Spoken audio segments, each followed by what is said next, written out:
प्यारे विद्यार्थियों, coordination compound के आज के वीडियो लेक्चर में हम लोग दो महत्वपूर्ण टॉपिक का अध्ययन करेंगे।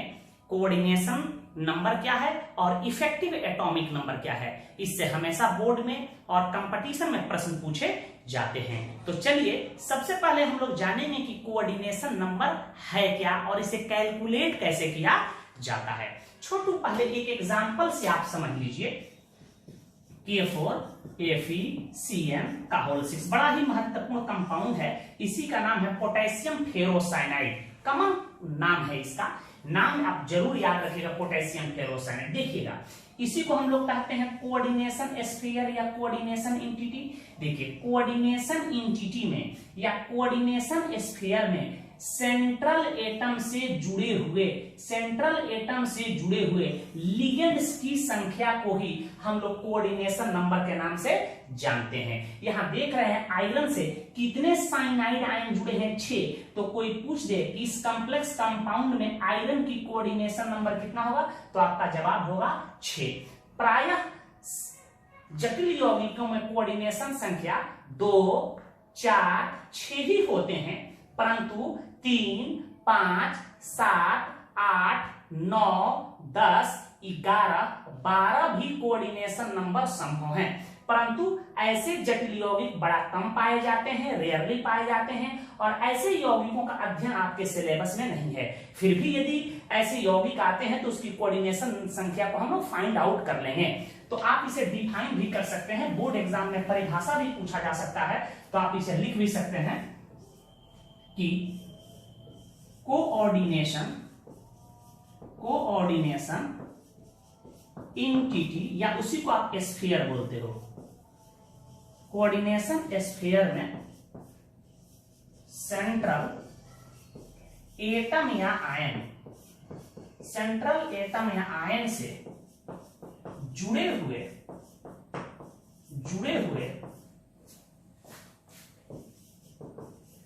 लिगेंड्स के संख्या को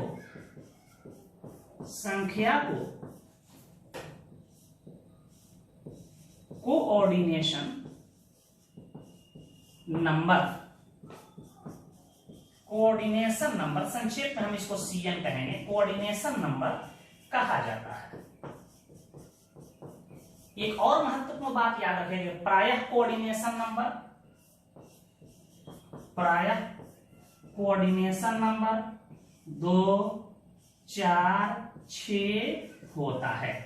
2, 4, 6 होता है, याद रखिएगा। 3, 5, 7, 8, 10, 11, 9 आदि भी संभव है, ठीक है। लेकिन ऐसे कोऑर्डिनेशन नंबर वाले यौगिक बड़ा रेयरली पाए जाते हैं। अब प्रश्न उठता है कि कोऑर्डिनेशन नंबर को निकालेंगे कैसे। बहुत सारे जटिल यौगिक आप देखिएगा, उसमें कोऑर्डिनेशन नंबर निकालने में आपको दिक्कत हो सकता है। दिखाई देगा 3 लेकिन हो जाएगा कोऑर्डिनेशन संख्या 6। दिखाई देगा कोऑर्डिनेशन संख्या आपको 1 लेकिन हो जाएगा 6। तो हम कैसे कोऑर्डिनेशन संख्या को फाइंड आउट करते हैं, देखिए। कोऑर्डिनेशन संख्या को निकालने का सबसे अच्छा टेक्निक है कि नंबर ऑफ लिगेंड गुणे नंबर ऑफ डोनर एटम। उसमें डोनर एटम जितने होंगे वह उसके डोनर एटम से लिगेंड की कुल संख्या से हम लोग गुणा कर देंगे, हमारा कोऑर्डिनेशन नंबर सही निकल जाएगा।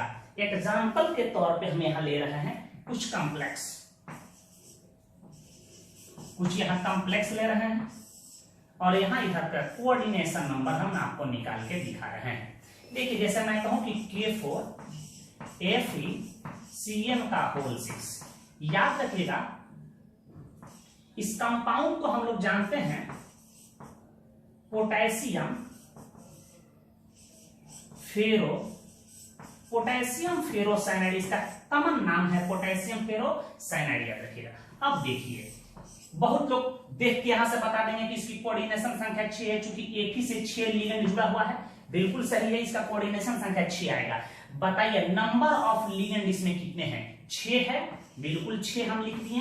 अब ये बताइए कि साइनाइड में डोनर एटम होता है एक, या तो कार्बन होगा नहीं तो नाइट्रोजन होगा, लेकिन साइनाइड में डोनर एटम कार्बन होता है, तो डोनर एटम इसमें होता है एक, तो एक से मल्टीप्लाई गुणा कर दिए हम, तो देखो तो बेटा कितना आ गया 6, इसका कोऑर्डिनेशन संख्या 6 आएगा। यह कोऑर्डिनेशन संख्या किसका 6 आया? आयरन का कोऑर्डिनेशन संख्या 6 आया। एक एग्जांपल और एक दो देख लीजिए, पूरा क्लियर हो जाएगा कंसेप्ट आपका।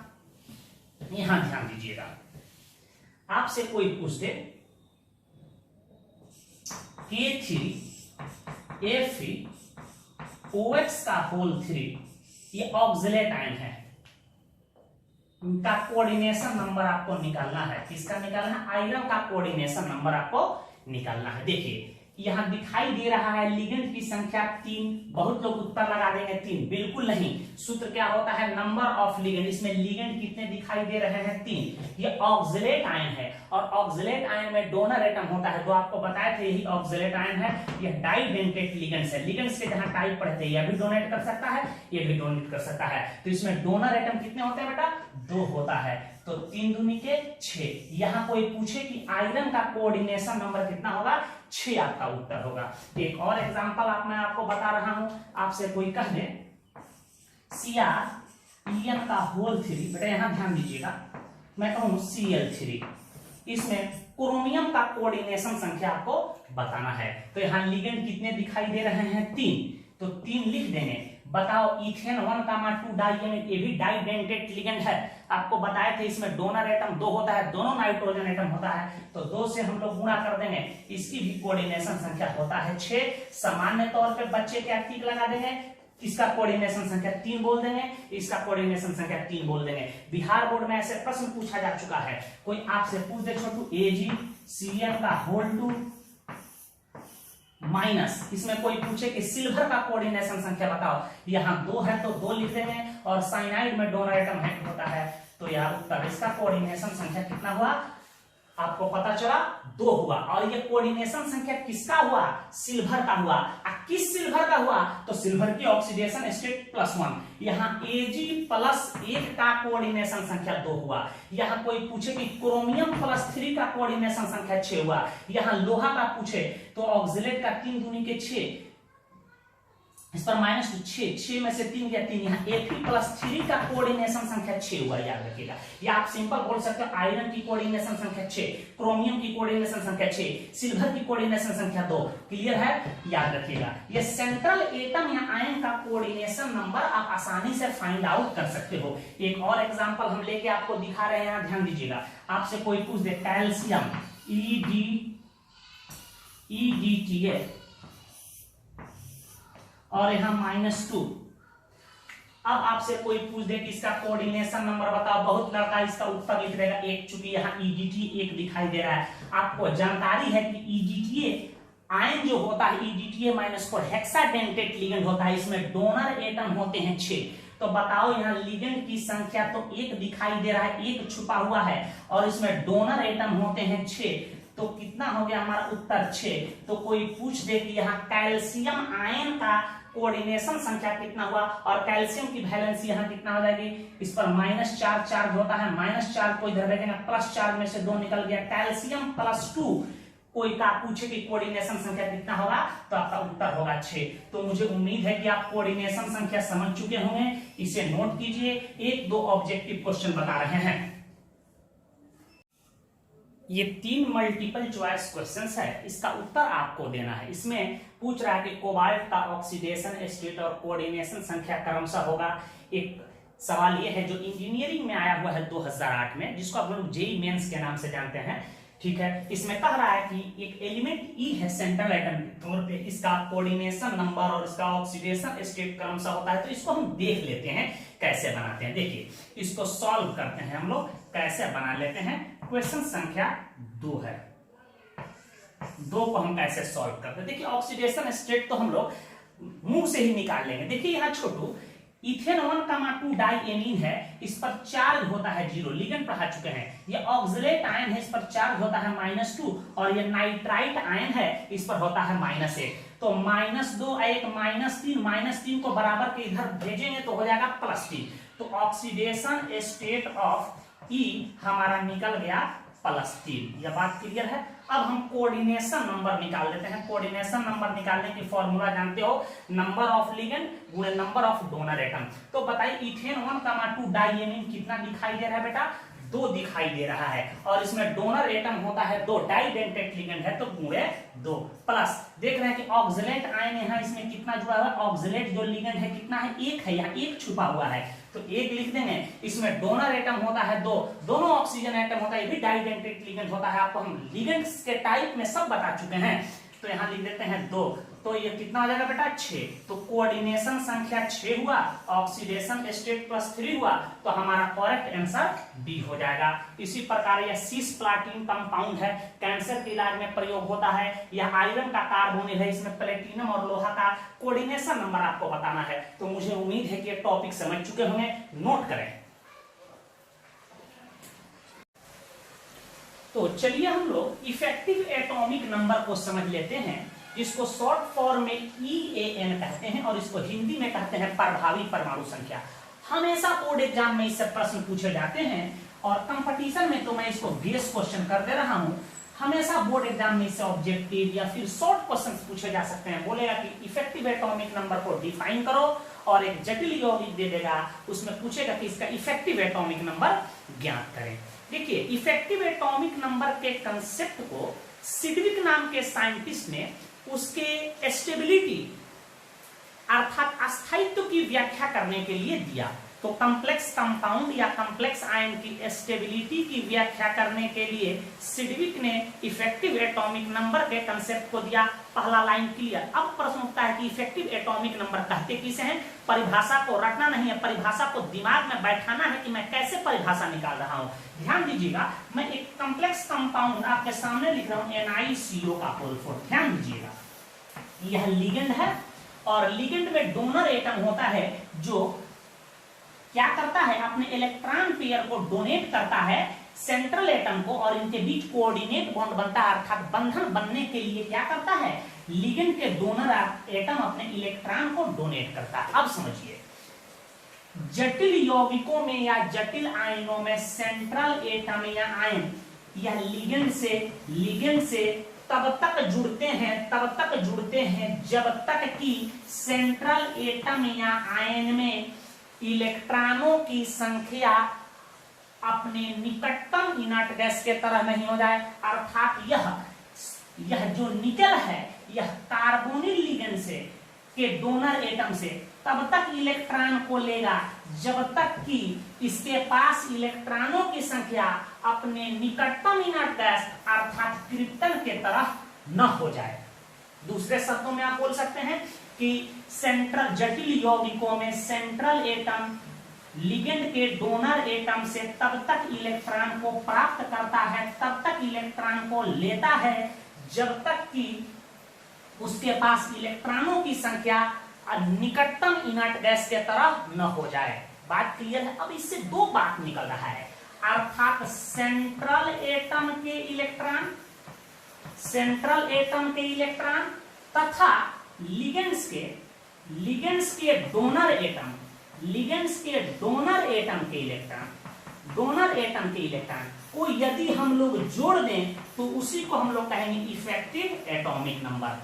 आप कह सकते हो कि जटिल यौगिकों में सेंट्रल एटम या आयन में उपस्थित इलेक्ट्रॉनों की संख्या तथा लिगेंड के डोनर एटम के द्वारा प्राप्त इलेक्ट्रॉनों की संख्याओं के योग को ही इफेक्टिव एटॉमिक नंबर के नाम से जाना जाता है।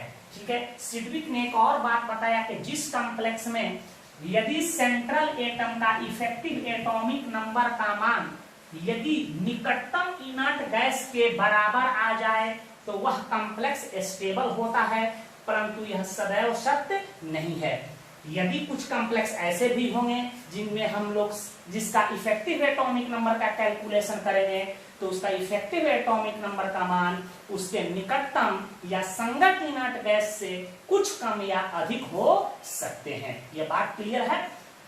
तो अब प्रश्न उठता है कि इफेक्टिव एटॉमिक नंबर को कैलकुलेट कैसे करेंगे। तो सेंट्रल एटम या आयन में जो इलेक्ट्रॉन होंगे उसको कैलकुलेट कर लें, और लिगेंड के डोनर एटम उसको कितना इलेक्ट्रॉन दे रहा है उसको कैलकुलेट करके जोड़ देंगे तो इफेक्टिव एटॉमिक नंबर निकल जाएगा। उसको मैंने हिंदी में लिख दिया है कि जटिल यौगिकों में सेंट्रल एटम या आयन में उपस्थित इलेक्ट्रॉनों की संख्या तथा बंधन बनने के लिए लिगेंड के डोनर एटम से प्राप्त इलेक्ट्रॉनों के योग को इफेक्टिव एटॉमिक नंबर कहा जाता है। तो देखिए अब इफेक्टिव एटॉमिक नंबर को हम लोग कैलकुलेट कैसे करेंगे, ध्यान दीजिएगा। यहाँ हम लिख सकते हैं effective atomic number is equal to छोटू number of electron in central atom या आयन। सेंट्रल एटम या आयन में जो इलेक्ट्रॉन होंगे उसको हम लोग कैलकुलेट कर लेंगे, और तो आसान है, एटॉमिक नंबर दिया रहेगा या याद है तो वही हमारा सेंट्रल एटम में उपस्थित इलेक्ट्रॉन होगा। आयन दिया होगा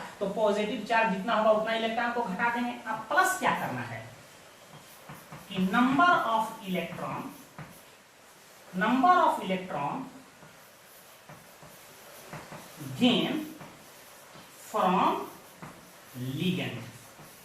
लिगेंड के द्वारा गेन किए गए इलेक्ट्रॉनों को जोड़ देना है। अब प्रश्न उठता है कि सर हम ये कैसे जानेंगे, गेन का स्पेलिंग होता है गेन माने प्राप्त करना, कैसे हम जानेंगे कि लिगेंड कितना इलेक्ट्रॉन सेंट्रल एटम को दे रहा है। तो बहुत ही आसान हम कैलकुलेशन बता रहे हैं, फॉर्मूला याद रखिएगा। इफेक्टिव एटॉमिक नंबर हम कैसे निकालेंगे, देखिए सेंट्रल एटम या आयन में कितना इलेक्ट्रॉन होगा, यदि वह उदासीन हो तो उसका इलेक्ट्रॉन क्या हो जाएगा एटॉमिक नंबर के बराबर, और उस पर पॉजिटिव चार्ज हो तो पॉजिटिव चार्ज हो का मतलब उसमें इलेक्ट्रॉनों की संख्या एटॉमिक नंबर में से पॉजिटिव चार्ज को घटा देंगे, और पॉजिटिव चार्ज वो आएगा कहां से, वह है क्या, तो उसका ऑक्सीडेशन स्टेट है। तो यदि उस आयन पर आयन हो तो हम लोग क्या करेंगे, उसके कुल एटॉमिक नंबर में से ऑक्सीडेशन स्टेट को घटा देंगे। अब प्लस क्या कर देंगे, number of electron gain from ligand के द्वारा वह कितना इलेक्ट्रॉन प्राप्त करता है, इसको निकालने की टेक्निक होती है 2 × Cn। उसके कोऑर्डिनेशन संख्या के दुगुने के बराबर ही लिगेंड के डोनर एटम जो होते हैं वो मेटल एटम को या आयन को अपना इलेक्ट्रॉन देते हैं। तो एक फॉर्मूला आपके सामने तैयार हो गया कि Z - ON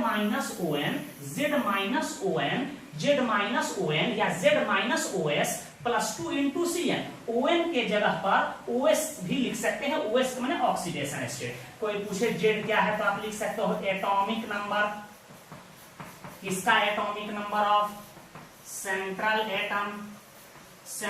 एटम का एटॉमिक नंबर है। OS कह दे कोई किताब, इसी को ON लिख दिया हो। ON का मतलब आप जानते ही ऑक्सीडेशन स्टेट, किसका oxidation state, oxidation state of central atom, और Cn का मान जानते हो, इसको कोऑर्डिनेशन नंबर जानते हैं हम लोग, कोऑर्डिनेशन नंबर कहते हैं, कोऑर्डिनेशन नंबर के नाम से जानते हैं। तो फॉर्मूला याद रखिएगा, इफेक्टिव एटॉमिक नंबर कैसे निकालेंगे, Z - OS या Z - ON प्लस 2 × Cn। इस फॉर्मूला से हम लोग निकाल लेंगे। ये भी पूछ सकता है कभी किस जटिल यौगिकों में बताओ लिगेंड के डोनर एटम कितने इलेक्ट्रॉन को डोनेट कर रहे हैं या दे रहे हैं, तो कोऑर्डिनेशन संख्या के दुगुने के बराबर देता है हमेशा। इसे नोट करें, इस पर सवाल बता रहे हैं। देखिए कुछ कॉम्प्लेक्स दिए गए हैं, इनका इफेक्टिव एटॉमिक नंबर की गणना करना है। Find out effective atomic number, ठीक है, कॉम्प्लेक्स दिए गए हैं, इनमें इफेक्टिव एटॉमिक नंबर की गणना करना है। देखिए इफेक्टिव एटॉमिक नंबर की गणना वही लोग आसानी से कर सकते हैं जिनको कोऑर्डिनेशन नंबर निकालना आता हो, जिनको सेंट्रल एटम का ऑक्सीडेशन स्टेट निकालना आता हो, सब पढ़ा चुके हैं हम डिटेल में। और सेंट्रल एटम का एटॉमिक नंबर आपको याद हो, वैसे हम लोग F block D block element पढ़ चुके हैं, पूरी पीरियोडिक टेबल को पढ़नी, तो एटॉमिक नंबर आपको याद होना चाहिए। एग्जाम में कोई एटॉमिक नंबर नहीं बताएगा। अभी आपसे कोई डायरेक्ट पूछे बता प्लेटिनम की एटॉमिक नंबर कितना होता है, फंस जाइएगा, ले 77 होगा कि 78 होगा। तो याद होना चाहिए कि प्लेटिनम की एटॉमिक नंबर 78 होगा, लोहा का 26 होगा, कोबाल्ट का 27 होगा, मरकरी का 80 होगा, इरिडियम का 77 होगा। एटॉमिक नंबर बिल्कुल याद होना चाहिए। दूसरी बात, कॉम्प्लेक्स कंपाउंड का कॉमन नेम भी आपको याद होना चाहिए। कभी कभी क्या करता है, कॉमन नाम ही दे देता है आपको और कहता है कि इसमें सेंट्रल एटम का ऑक्सीडेशन स्टेट बताओ। जैसे K4 एफिशिएंसी को हम लोग पोटेशियम फेरोसाइनाइड कहते हैं, K3 एफिशिएंसी को पोटेशियम फेरीसाइनाइड कहते हैं। इसी प्रकार प्रूसियन ब्लू का, ब्राउन रिंग कॉम्प्लेक्स का, सोडियम नाइट्रोप्रूसाइड का नाम, सिसप्लाटिन का नाम, सूत्र संहिता आपको याद होना चाहिए। तो चलिए हम लोग इफेक्टिव एटॉमिक नंबर को देख लेते हैं कैसे निकाला जाता है। इसको ओरली आप निकाल सकते हैं, फिर भी हम लोग कलम से निकाल के देख ले रहे हैं। जैसे पहला सवाल दिया हुआ है छोटू, K4 FeCN का होल 6 पोटेशियम फेरोसाइनाइड का इफेक्टिव एटॉमिक नंबर। सबसे पहले यहाँ सेंट्रल एटम Fe है, तो यहाँ इसका Z एटॉमिक नंबर कितना होता है, लोहा का 26। सबको याद होना चाहिए लोहा का परमाणु संख्या 26। इसका कोऑर्डिनेशन नंबर दिखाई दे रहा है 6। लिगेंड्स की संख्या को कोऑर्डिनेशन नंबर कहते हैं। इसमें डोनर एटम 1 होता है साइनाइड में, तो 6 एकम -6। और यहाँ देखो ऑक्सीडेशन स्टेट ऑफ लोहा, आयरन का ऑक्सीडेशन स्टेट निकाल दो। 6 एकम -6 में से 4 गया -2, इधर भेज देना +2। यहाँ लोहा का ऑक्सीडेशन स्टेट +2 निकल गया, यहाँ +2 लिख देते हैं, यहाँ लिखने की कोई आवश्यकता नहीं है। अब सूत्र होता है इफेक्टिव एटॉमिक नंबर निकालने का। बेटा कितना होता है सूत्र, आपको पता है, Z OS +2 इंटू CN, यही सूत्र पढ़े हो। एटॉमिक नंबर कितना है इसका देखो, तो 26 +2 इंटू 6। यह 2 इंटू 6 क्या कोई पूछे बता रहा है, यह बता रहा है कि लिगेंड कितने इलेक्ट्रॉन को Fe को देगा, याद रखिएगा। तो यहाँ देखो तो ये कितना हो गया, 26 -2 +12, 26 में से 2 गया बेटा, कितना होता है 24 +12। यह 12 इलेक्ट्रॉन जो है लिगेंड के डोनर एटम Fe को देगा, याद रखिएगा। तो कितना आ रहा है बेटा, देखो 36 आ गया। यही हमारा उत्तर हो गया। आप इस 36 के जगह पर क्या कीजिएगा, आप बिग ब्रैकेट में क्रिप्टन लिख दीजिएगा। जिस इनर्ट गैस का एटॉमिक नंबर जो होता है लिख देंगे। 35 आएगा तो कुछ नहीं लिखेंगे, 36 आ गया तो आप बिग ब्रैकेट में क्रिप्टन लिख सकते हैं, नहीं भी लिखिएगा तो मुझे कोई एतराज नहीं है। तो इसका इफेक्टिव एटॉमिक नंबर कितना आया, 36 आया। एक दो और देख लेते हैं। एक बिहार बोर्ड में क्वेश्चन पूछा गया है, 8 नंबर को देख लेते हैं। देखिए कैसे बनाते हैं बेटा 8 नंबर को। देखिए यह बिहार बोर्ड में पूछा जा चुका है, बिहार बोर्ड में यह पूछा जा चुका है। देखिएगा ये सवाल दिया है CO EN का होल 2 Cl2। पूछा था ऑब्जेक्टिव क्वेश्चन के तौर पे कि इसमें कोऑर्डिनेशन इफेक्टिव एटॉमिक नंबर बताइए। सबसे पहले बताइए कि इसका Z कितना होता है, सेंट्रल एटम कोबाल्ट का एटॉमिक नंबर 27। इसका कोऑर्डिनेशन नंबर आप बता दीजिए। देखिए कोऑर्डिनेशन नंबर, इस यहाँ 2 लिगेंड दिखाई दे रहा है, लेकिन इसमें डोनर एटम होता है, तो 2 दूनी के 4 आप प्लस यहाँ 2 6 हो गया कोऑर्डिनेशन नंबर। चलिए कोऑर्डिनेशन नंबर निकालना आपको सिखाए हैं। और ये बताइए ऑक्सीडेशन स्टेट ऑफ कोबाल्ट बता दीजिए। देखिए इसका तो ऑक्सीडेशन स्टेट 0 होता है, इसका -1 होता है, तो 2 एकम -2, इधर जाएगा तो +2 आए +3, यहाँ +3 आ गया। क्लियर है। तो मुंह से निकाल लेना है, ऑक्सीडेशन स्टेट नहीं निकालना हो तो साइड में आप निकाल लीजिएगा पेपर पे। अब देखिए हम यही पढ़े इफेक्टिव एटॉमिक नंबर निकालने का फॉर्मूला क्या होता है बेटा, ध्यान दीजिए। Z ON +2 into CN। ON लिखो या OS लिखो, ऑक्सीडेशन स्टेट या ऑक्सीडेशन नंबर। तो यहाँ एटॉमिक नंबर कितना है, 27 -+3 +2 इंटू 6। यहाँ देखो 27 माइनस कितना निकल जाएगा 3 +12। 27 में से 3 गया बेटा, कितना हो गया 24 +12 36 आ गया। किसके बराबर है, क्रिप्टन के बराबर। यह मेरा आंसर आ गया। किसी को एतराज, एक दो और देख लीजिए। आपसे कह देगा बेटा इसका बताओ, K2HgI4, आप इसका नाम सुने होंगे डी ब्लॉक में। K2HgI4 में इसका इफेक्टिव एटॉमिक नंबर गणना करना। मरकरी का Z कितना होता है 80। कोऑर्डिनेशन नंबर कितना दिखाई दे रहा है, लिगेंड की संख्या यहाँ 4। ऑक्सीडेशन स्टेट ऑफ मरकरी बताओ कितना होगा, 4 एकम -4 को इधर, 4 एकम -4 में से 2 गया -2 को इधर भेज देंगे, क्या हो जाएगा +2। बहुत लोग जो निकाल रहे हैं साइन का गड़बड़ा, माइनस में आ जा रहा है, किसी का जीरो आ जा रहा है। साइन देना जरूरी है, प्लस में आएगा कि माइनस में आएगा कि शून्य आएगा। तो क्या होता है, इफेक्टिव एटॉमिक नंबर की हम गणना करेंगे तो कैसे करेंगे, सूत्र क्या पढ़े आप, Z minus ON plus 2 into CN। Z कितना है 80 माइनस प्लस 2 प्लस 2 इंटू 4, 80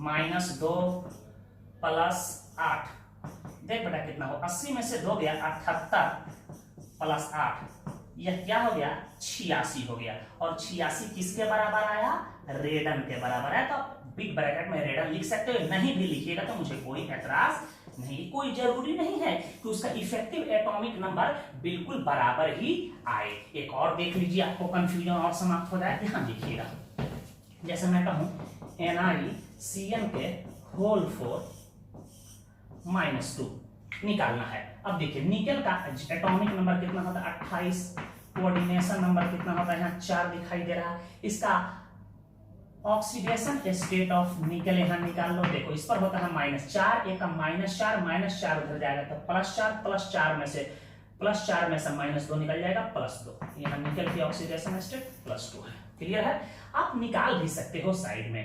तो हम इफेक्टिव एटॉमिक नंबर निकाल देते हैं, Z माइनस 1, Z कितना है 28 माइनस +2 इंटू कोऑर्डिनेशन संख्या 4, यहाँ 28 minus 2 plus minus minus plus 8, 28 में से 2 गया 26, 8 तो 26, 27, 28, 29, 30, 31, 32, 33, 34, कितना बेटा 34 आ जाएगा। That is our correct answer. अरे 8 6 14 के 4, हाथ में लगा 1 2 1 3, 34 हो सकता है। वैसे आप हाथ पे कैलकुलेट कर सकते हो। लिखिए, कुछ ऑब्जेक्टिव बता रहे हैं। छोटे ऑब्जेक्टिव क्वेश्चन का उत्तर आप मुझे कमेंट बॉक्स में जरूर दीजिएगा कि इसका कौन सा उत्तर सही है। इसका इफेक्टिव एटॉमिक नंबर ज्ञात करना है, इसमें Fe का भी इफेक्टिव एटॉमिक नंबर बताना है, और K3CrOX होल 3 में क्रोमियम का उप सहसंयोजक संख्या जिसको कोऑर्डिनेशन संख्या है आपको चुन लेना है।